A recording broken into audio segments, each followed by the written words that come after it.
അവനൊന്ന് പുഞ്ചിരിച്ചു. നീ എങ്ങോട്ടും പോവില്ല. പോകുവാണേൽ നീയും ഞാനും നമ്മുടെ ഈ കുഞ്ഞു രാജകുമാരിയും ഒരുമിച്ചാവും യാത്ര. അത് പറഞ്ഞു തീരും മുന്നേ ഗൗരിദേവൻ്റെ ചുണ്ടുകൾ കൈകൊണ്ട് മൂടി. വേണ്ട, അങ്ങനെ പറയല്ലേ. ആ, അപ്പം നിനക്ക് നേരത്തെ പോകാം അല്ലേ? ഞാനല്ലേ? നിങ്ങളുടെ മരണം എനിക്ക് ആലോചിക്കാൻ കൂടെ വയ്യ. അവളെ വലിച്ച് മടിയിലേക്ക് ഇരുത്തിക്കൊണ്ട് ദേവൻ പറഞ്ഞു. അപ്പോ നിന്റെ മരണം എനിക്ക് ചിന്തിച്ച് സന്തോഷിക്കാൻ പറ്റിയ ഒന്നാണെന്ന് നിനക്ക് തോന്നുന്നുണ്ടോ? അങ്ങനെയല്ല. നിനക്കൊന്നും പറ്റില്ല. അവൻ പറഞ്ഞുകൊണ്ടിരിക്കെ ഫോണിലേക്കൊരു കോൾ വന്നു.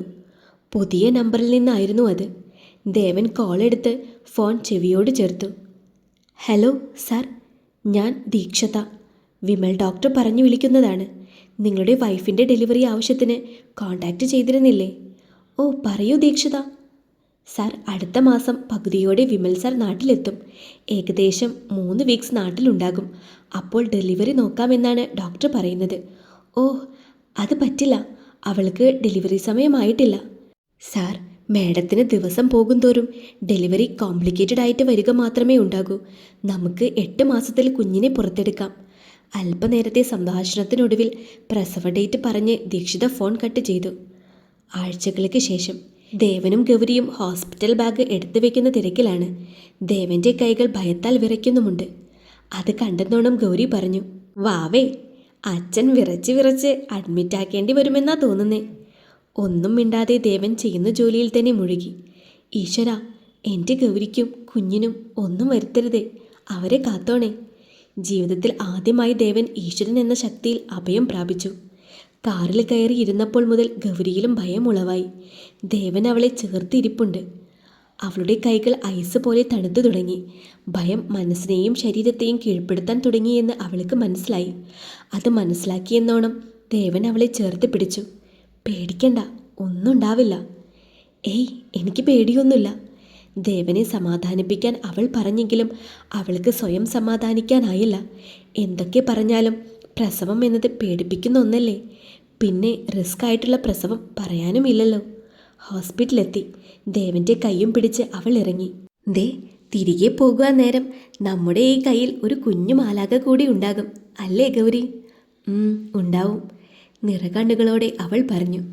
അവളെ ഡോക്ടർ വിമൽ പരിശോധനയ്ക്കായി ലാബ് റൂമിലേക്ക് കയറ്റി. ഏതാനും 1 മണിക്കൂറിന് ശേഷം വിമൽ പുറത്തേക്ക് വന്നു. ദേവ, നമുക്ക് സിസേറിയൻ ചെയ്ത് നോക്കാം. ഡേറ്റ് ആവാത്തത് കൊണ്ട് തന്നെ വികസനമായിട്ടില്ല. മരുന്ന് വെക്കുന്നത് സേഫ് അല്ല. അതുകൊണ്ട് നമുക്ക് സി സെക്ഷൻ ഓപ്ഷൻ എടുക്കാം. അതാകുമ്പോൾ വലിയ റിസ്ക് കാണുന്നില്ല.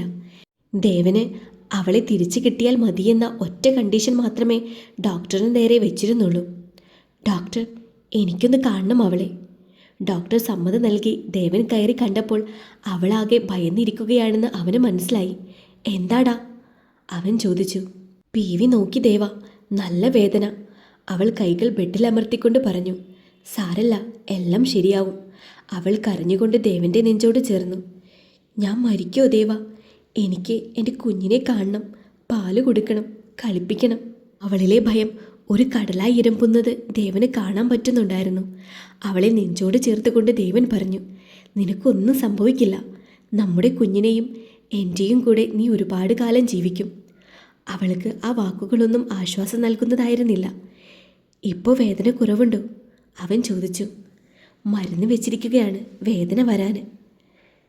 അത് കേട്ടപ്പോൾ ഉള്ളിലൊരു ആന്തലായിരുന്നു. കുറച്ചു നേരം ഇരുവരും പരസ്പരം വാരിപ്പുണർന്നിരുന്നു. അല്പം കഴിഞ്ഞതും അവൾക്ക് വയറിനടിയിലും കാലുകളിലും പെയിൻ വരാൻ തുടങ്ങി. ആദ്യം ചെറിയ രീതിയിൽ വന്നു തുടങ്ങി.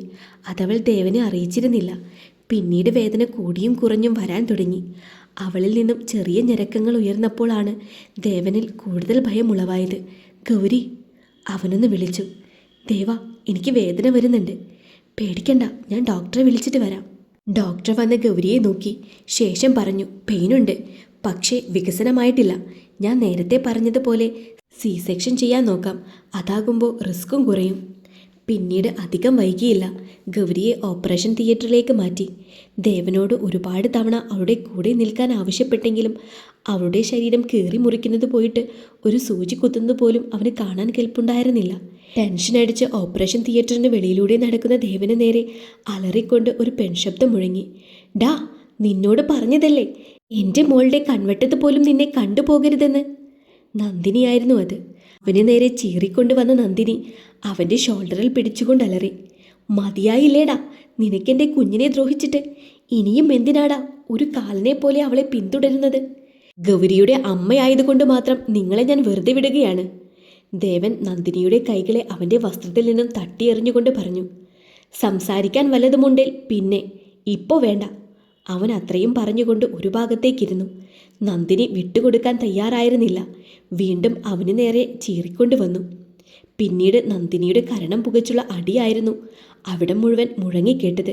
ദേവൻ പോലും ആ ശബ്ദത്തിൽ ഞെട്ടിപ്പോയിരുന്നു. മറ്റാരുമല്ല ആ അടി നൽകിയത്, ദേവികയായിരുന്നു.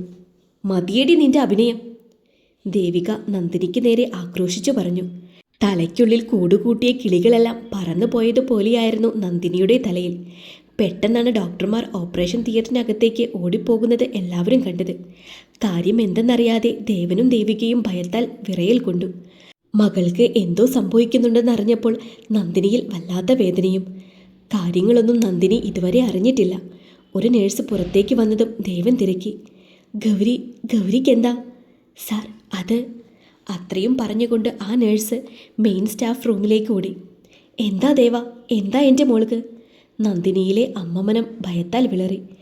ദേവികെ, എന്താ എന്താ എൻ്റെ മോൾക്ക്? ഇരുവരുടെയും മുന്നിൽ മാറി മാറി കരഞ്ഞുകൊണ്ട് നന്ദിനി ചോദിച്ചു നടന്നു. ഡോക്ടർ പുറത്തേക്ക് വന്നുകൊണ്ട് ദേവൻ്റെ തോളിലൊന്ന് തട്ടി. പെൺകുഞ്ഞാണ്. അവൻ്റെ മുഖത്ത് ചിരി തെളിഞ്ഞില്ല. എൻ്റെ ഗൗരി, ഇടറിയ സ്വരത്തിൽ അവൻ ചോദിച്ചു. പ്രാർത്ഥിക്ക്. അത്രമാത്രം പറഞ്ഞുകൊണ്ട് ഡോക്ടർ അകത്തേക്ക് പോയി. അല്പം കഴിഞ്ഞതും അവൻ്റെ ഇരു കൈകളിലേക്ക് അവൻ്റെ കുഞ്ഞുമാലാകയെ ഏൽപ്പിക്കാനായി നേഴ്സ് പുറത്തേക്ക് വന്നു. ഇരു കൈകളിലും അവളെ കോരിയെടുത്ത് അവൻ ആ കുഞ്ഞിനെ ഉമ്മ വെച്ചു. എൻ്റെ ഗൗരിയെപ്പോലെ തന്നെയുണ്ട്. 6 വർഷങ്ങൾക്ക് ശേഷം. ഡാഡി, അപ്പോൾ മമ്മി എന്നെ ഒരുപാട് ബുദ്ധിമുട്ടിയിട്ടാണല്ലേ ഈ ഭൂമിയിലേക്ക് കൊണ്ടുവന്നത്? അതെ. മമ്മിക്ക് എന്നെ അപ്പോൾ ഒരുപാട് ഇഷ്ടമാണോ ഡാഡി? പിന്നെ ഡാഡിയേക്കാൾ ഇഷ്ടമാണ്. എന്നിട്ടെന്താ മമ്മി എന്നെ കൂട്ടാതെ പോയത്? മോളാകെ മുഷിഞ്ഞിരിക്കുമല്ലേ. ഈ മണലും ഈ വെള്ളവും വെച്ച് എങ്ങനെയാ മമ്മിയുടെ കൂടെ പോകുന്നത്? ആ ശരിയാ, ഞാനെന്നാ ഒന്നുകൂടെ കുളിച്ചിട്ട് വരട്ടെ ഡാഡി. ആ മതി, ഇനി കളിയെല്ലാം ഇത് കഴിച്ചിട്ട്. ഗൗരി കയ്യിലുള്ള ഐസ്ക്രീം അവൾക്ക് നീട്ടിക്കൊണ്ട് പറഞ്ഞു.